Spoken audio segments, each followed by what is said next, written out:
welcome to the channel Easy Trick for computer science students and as well as those students who gain some new knowledge in the computer science field and enhance your future with the good quality of knowledge of the computer science field.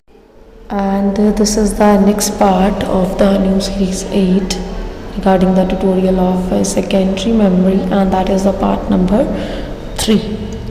And in this part we will discuss about the elaboration of the types, and in the previous part number 2 and 1 we discuss about the introductory lecture and the types of the secondary memory with the diagram form available. And who don't see the previous tutorial, kindly check the previous tutorial, previous part link definitely available into the description box, and you can check it out and enhance your knowledge under this tutorial and even previous tutorials also. And in the previous tutorial मैंने आपको ये secondary memory की एक diagram form बताई थी with the various fields. And ये जो है आज के मॉडर्न एरा में अभी भी हमारे पास मेमोरी चल रही है और आप सबको ये मेमोरीज ज़रूर दिखेंगी, लेकिन इससे पहले हमारे पास जो मेमोरीज आई थी वो पहले इस ट्यूटोरियल में डिस्कशन होगी। आफ्टर दैट जो नेक्स्ट पार्ट इसका आएगा आपको उसमें इनके फील्ड्स के बारे में पता लगना शुरू हो जाएगा, क्योंकि आजकल जो क्वेश्चंस एग्ज़ाम्स में पूछे जा रहे हैं या आप बुक्स में भी देखोगे तो आपको ये वाली मेमोरीज इजीली मिल जाएंगी, लेकिन जो इससे पहले मेमोरीज आई थी वो सेकेंडरी मेमोरी की डिस्कशन में नहीं मिलेंगी। तो मैं बिफोर भी पढ़ाऊँगी आपको और जो अब आई हैं इनके बारे में भी पढ़ाऊँगी आपको, क्योंकि अभी भी कुछ पेपर्स हैं जैसे एसएससी का है या आपका बैंक का कुछ ऐसे एग्ज़ाम्स होते हैं, कुछ लेवल वाइज एग्ज़ाम्स जिसमें कुछ क्वेश्चंस ऐसे ट्रू फॉल्स के पूछे जा सकते हैं। तो उसके लिए इसमें अब आपको पहले आई हुई टाइप्स के बारे में पढ़ाया जाएगा। एंड जो पहले आई थी टाइप्स वो 2 थी जो हमारी इन डायग्राम से पहले आपको पढ़ाई जा रही है।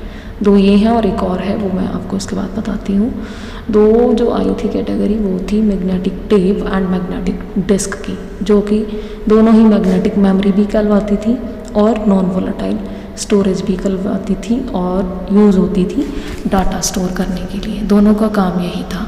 एंड उसके बाद फिर जो मैग्नेटिक टेप है ना, वो एक उसके अंदर जो स्टोरेज के लिए लगाया जाता था वो थिन प्लास्टिक रिबन होता था, जो आपने टाइप राइटर्स में भी देखा होगा। टाइप राइटर जो कि जिसमें हाथ से टाइपिंग होती है मैनुअली, उसमें जो प्लास्टिक रिबन होता था वही यूज़ होता था डाटा स्टोर करने के लिए। और सिक्वेंशियल असेस मेमोरी होती थी कि एक ही टाइप का डाटा होना चाहिए।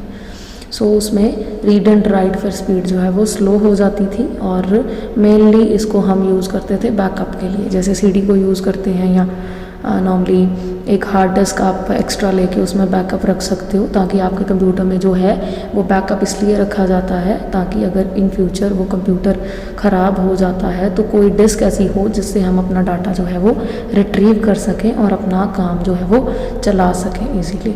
एंड आफ्टर दैट एंड जो मैग्नेटिक डिस्क है वो बेसिकली सर्कुलर डिस्क होती है देखने में, और जो पिक्चर आपके सामने लगी हुई है, एक पिक्चर में आपको पूरी क्लिक दिखेगी बाहर से कैसे दिखती है, और दूसरी में आपको इसका डिफरेंट पार्ट भी दिखेंगे जो कि मेटल और प्लास्टिक से बने होते हैं दोनों पार्ट। और इसके ऊपर जो कोटेड मटेरियल होता है वो मैग्नेटिक ऑक्साइड का होता है और फिर वो आपस में इजीली कांटेक्ट में आ जाते हैं। और मल्टीपल कंसेंट्रिक सर्कल्स आप देख ही रहे हो जिनको कि हम ट्रैक्स बोलते हैं। फिर ट्रैक आगे सेक्टर्स में डिवाइड हुए होते हैं जिस पे कि डाटा स्टोर होता है, और ये इसकी एक बेटर पार्ट था। जैसे हार्ड डिस्क होती है उसमें मैं आपको डिटेल में दिखाऊंगी ना, क्योंकि हार्ड डिस्क एरा की है और ये पुरानी हो गई है, अब नहीं कोई यूज़ करता, लेकिन ये यूज़ होती थी हमारे इस पार्ट के अंदर। And as per the picture जो आप लोगों ने देखा अभी, मेटल की पिक्चर भी लगी हुई है ना, और नीचे वाली पिक्चर में स्पिंडल जिसमें बात की गई है वो आपको ट्रैक और सेक्टर्स भी दिखाए गए हैं। और ये मेटल और प्लास्टिक 2 कॉम्बिनेशन से बनती है और मैग्नेटिक पार्ट इसके ऊपर ऑक्सीडाइज तो किया ही होता है। और देखने में ये जो आपने फर्स्ट पिक्चर देखी पिछले पार्ट के अंदर, तो उसमें जो फर्स्ट पिक्चर है जिसमें सिल्वर कलर का मटेरियल है वो मेटल है, उसके अंदर प्लास्टिक वर्जन्स लगे होते हैं जो कि दूसरी पिक्चर में आपको एलाबोरेट करके दिखाए गए हैं।